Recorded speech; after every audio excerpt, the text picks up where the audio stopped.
Hey guys, welcome to the 33rd lecture of the chapter Sexual Reproduction in Flowering Plants. I am Harish Kumar और इस lecture में हम endosperm development की बात करने वाले हैं। तो चलो इस लेक्चर को शुरू करते हैं। अच्छा, यहाँ पे मैं आपको एक चीज बताते चलूं, अब हम पोस्ट फर्टिलाइजेशन इवेंट्स में एंटर कर चुके हैं। देखो मैंने क्या कहा था, सेक्सुअल रिप्रोडक्शन जब होता है फ्लावरिंग प्लांट में तो 3 इवेंट्स होती है। एक होता है फर्टिलाइजेशन से पहले जो चीज होना है वो है प्री फर्टिलाइजेशन इवेंट, जहां पे हमने देखा था कि किस तरीके से male gamete, female gamete, male gametophyte, female gametophyte का फॉर्मेशन हुआ।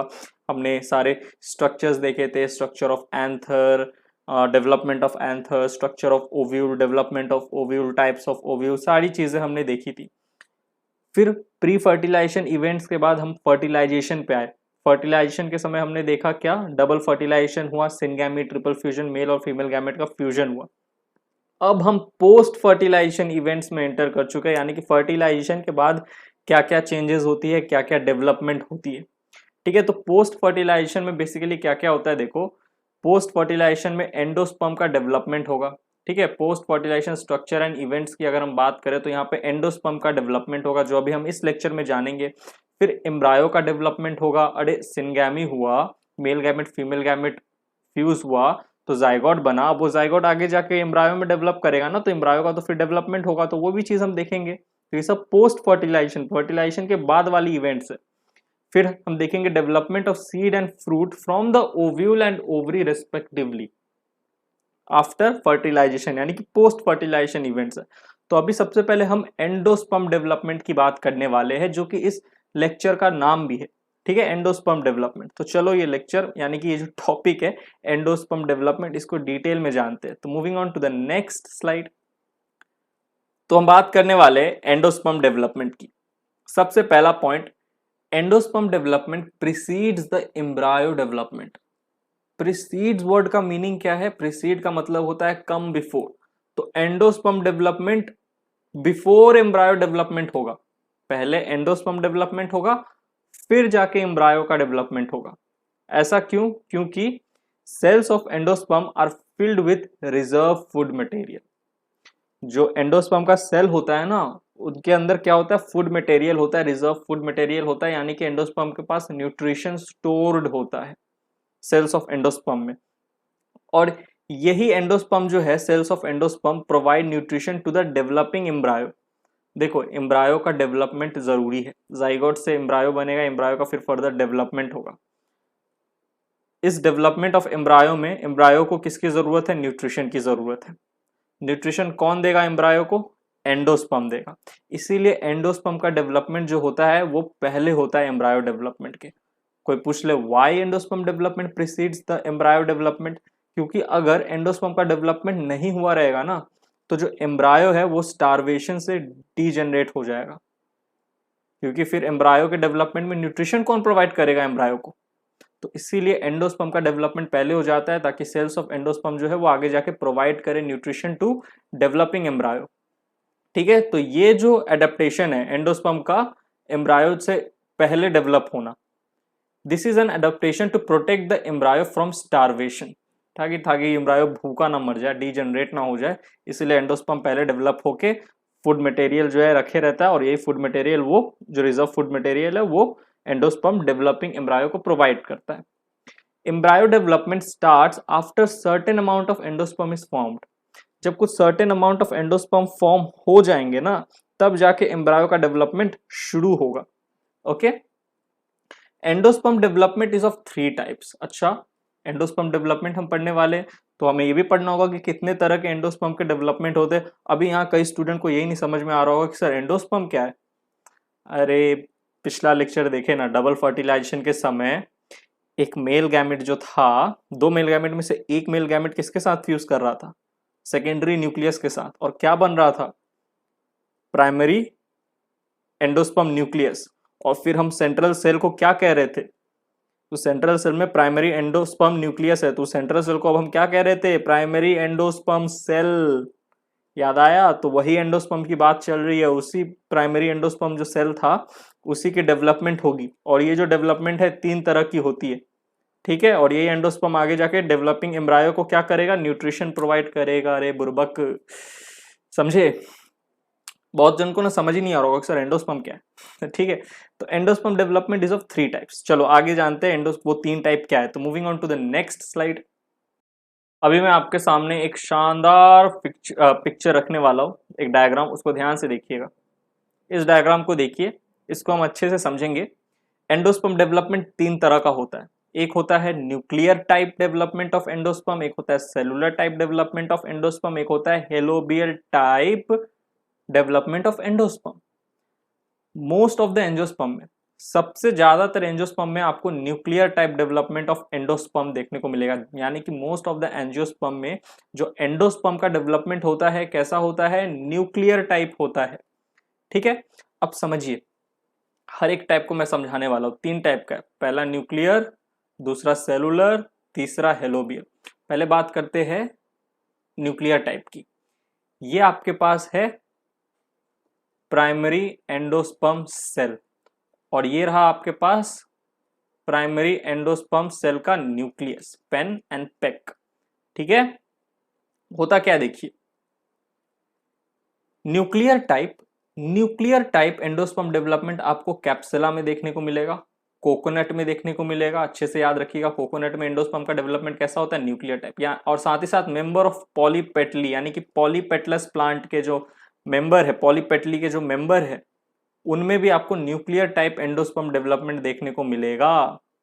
ओके, तो देखो न्यूक्लियर टाइप एंडोस्पर्म डेवलपमेंट के समय होता क्या है, ये जो आपका प्राइमरी एंडोस्पर्म सेल है, इसके अंदर होता है कैरियोकाइनेसिस। यानी कि सिर्फ ये जो प्राइमरी एंडोस्पर्म न्यूक्लियस है वो डिवाइड करेगा, साइटोकाइनेसिस नहीं होगा, सिर्फ कैरियोकाइनेसिस होगा। तो एक न्यूक्लियस से आपको यहाँ पे 2 न्यूक्लियस मिल गए। ठीक है, कैरियोकाइनेसिस हुआ। फिर आगे जाके क्या होगा, फ्री न्यूक्लियर डिवीजन। ये जो 2 न्यूक्लियस थे इनमें फ्री न्यूक्लियर डिवीजन होगा, धराधर ये दोनों न्यूक्लियस डिवाइड करेंगे और बहुत सारे यहाँ पे आपको न्यूक्लियाई देखने को मिल रही है, फ्री न्यूक्लियर डिवीजन हुआ है। तो मैं कह सकता हूं कि ये एक अभी मल्टी न्यूक्लिएटेड सेल है। ये कैसा है, मल्टी न्यूक्लिएट हो चुका है, क्योंकि बहुत सारे न्यूक्लियाई प्रेजेंट है, क्योंकि इन दोनों न्यूक्लियस में धराधर फ्री न्यूक्लियर डिवीजन हुआ। ठीक है, फिर आगे जाके क्या होगा, आगे जाके साइटोकाइनेसिस होगा, यानी कि जितने भी न्यूक्लियाई थे उनके अराउंड सेल वॉल का फॉर्मेशन होगा। ठीक है, जितने भी न्यूक्लियाई थे उसके अराउंड सेल वॉल का फॉर्मेशन होगा। तो अब एक पूरा का पूरा एक सेल बन गया, न्यूक्लियाई के आजू बाजू सेल वॉल का फॉर्मेशन हो गया, तो वो एक सेल बन गया।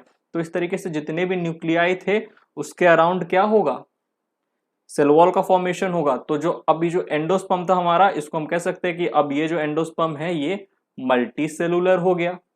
पहले तो सिर्फ एक ही सेल था, देखो ये क्या है, हमारा एंडोस्पर्म का सेल था। इसमें पहले कैरियोकाइनेसिस हुआ, फिर एफएनडी हुआ, फिर साइटोकाइनेसिस हो गया, और जो हमारा एंडोस्पर्म शुरू में सिंगल सेल था वो अब मल्टी सेलुलर हो गया after nuclear type development of endosperm. ठीक है, अच्छा ऊपर की तरफ ये माइक्रोपाइलर एंड है, नीचे की तरफ चैलेजल एंड है। इतना तो समझ आपको अब तक हो गई होगी।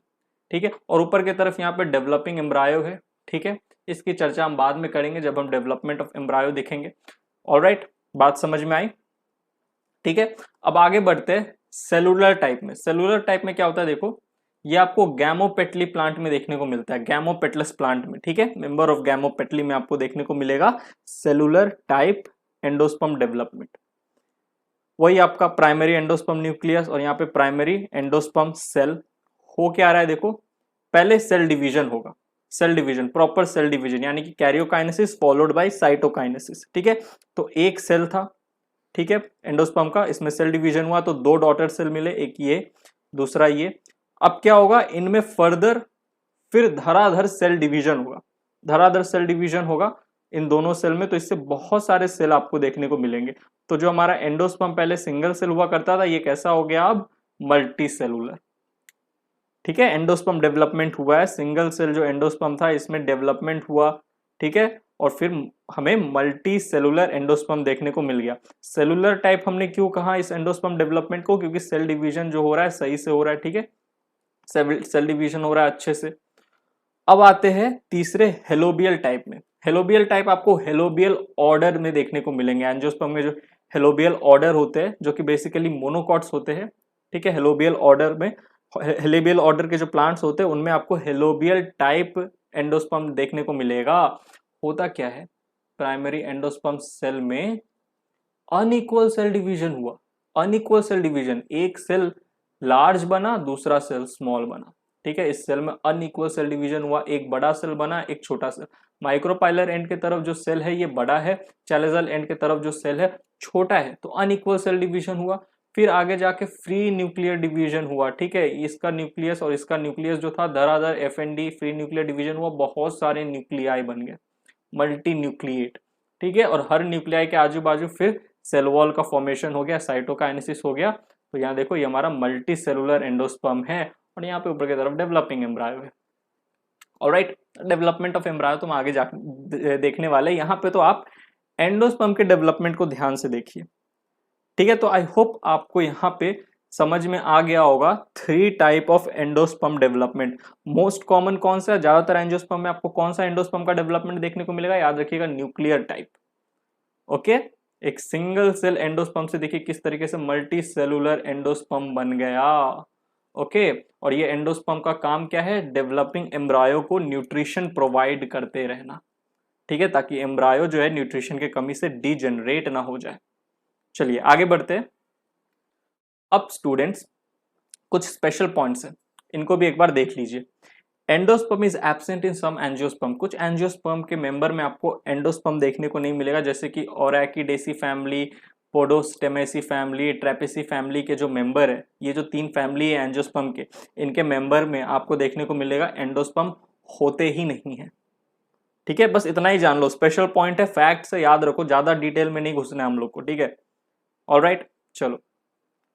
मेज and tomato have mosaic endosperm, कैसा endosperm, mosaic endosperm, in which patches of different colors are present।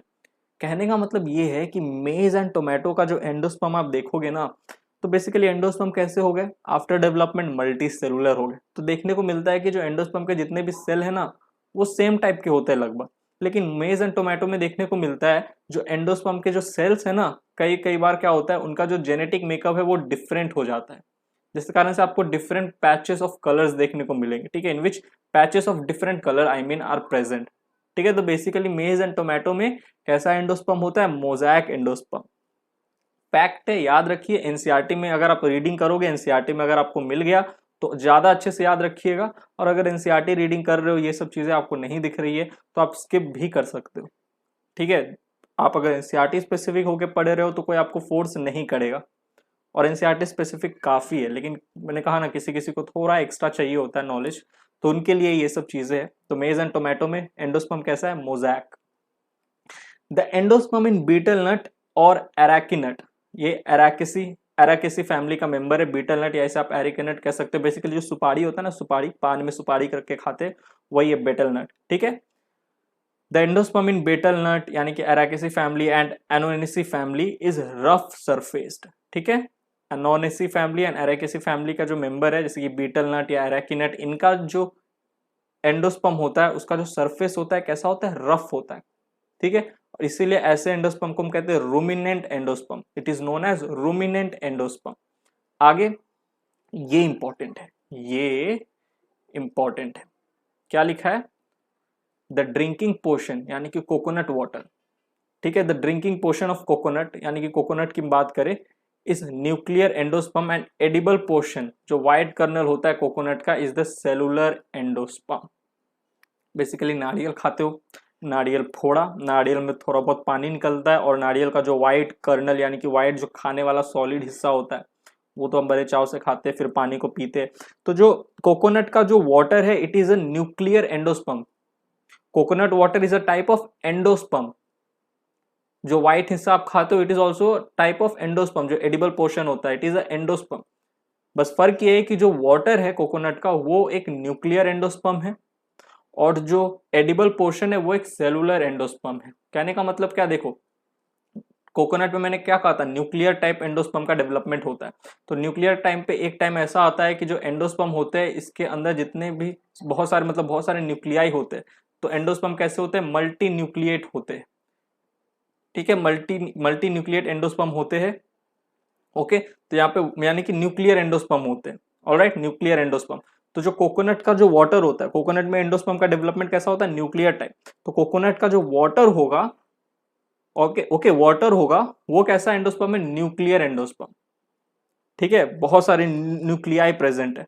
और जो उसका एडिबल पार्ट है ना, जो एडिबल पार्ट है, जो आप बड़े चाव से खाते हो, वो एक सेलुलर एंडोस्पर्म है। सेलुलर एंडोस्पर्म यानी कि जो multi cellular endosperm. Okay, multi cellular, जितने भी न्यूक्लियाई थे उनके अराउंड अब सेल वॉल का फॉर्मेशन हो चुका। ठीक है, मल्टी सेलुलर एंडोस्पर्म बन गया और वही एडिबल पोर्शन होता है कोकोनट का। फर्क समझिएगा। ठीक है, इतना आपको डिटेल में नहीं घुसना है, तो बस ये पॉइंट ही याद रख लीजिए, बहुत है आपके लिए। ठीक है, चलिए आगे। कुछ कुछ चीजों को ना हम ज्यादा समझ कर और अपने आप को कंफ्यूज कर लेते हैं। तो अगर आपको ऐसा लग रहा है कि नहीं यार इतना मैं घुस रहा हूँ और कंफ्यूज हो रहा हूँ, तो आप बस याद रख लो। ठीक है, जरूरी नहीं कि हर चीज को एकदम डिटेल में समझा जाए, क्योंकि आपको बहुत सारी चीजें समझनी है। ओके, तो कुछ कुछ फैक्ट्स होते हैं, इनको आप याद रख सकते हो, ऐसा कोई दिक्कत नहीं है। आगे बढ़ते हैं। देखो, मैं तो अपनी पूरी कोशिश करता हूँ समझाने की, समझ में आ जाए। जिनको समझ के जो रट रहे हैं उनके लिए तो बहुत अच्छा है, जो बिना समझे रट रहे हैं उनके लिए दिक्कत है, क्योंकि आप भूल जाओगे फिर बहुत जल्दी। Next, starchy endosperm is found in rice, wheat, मेज एक्सेट्रा। राइस, व्हीट और मेज का जो एंडोस्पर्म होता है, it is rich in starch, इसीलिए हम उन्हें स्टार्ची एंडोस्पर्म कहते हैं। ठीक है, किसमें पाया जाता है, राइस, व्हीट, मेज एक्सेट्रा। ऑलराइट, तो यहाँ पे हमने एंडोस्पर्म का डेवलपमेंट देखा। आगे पोस्ट फर्टिलाइजेशन इवेंट में हम एम्ब्रायो के डेवलपमेंट देखने वाले हैं, डेवलपमेंट ऑफ एम्ब्रायो। तो यहीं पे लेक्चर होता है समाप्त। मिलता हूं मैं आपसे sexual reproduction in flowering plants के अगले लेक्चर में। तब तक के लिए bye, thank you, take care.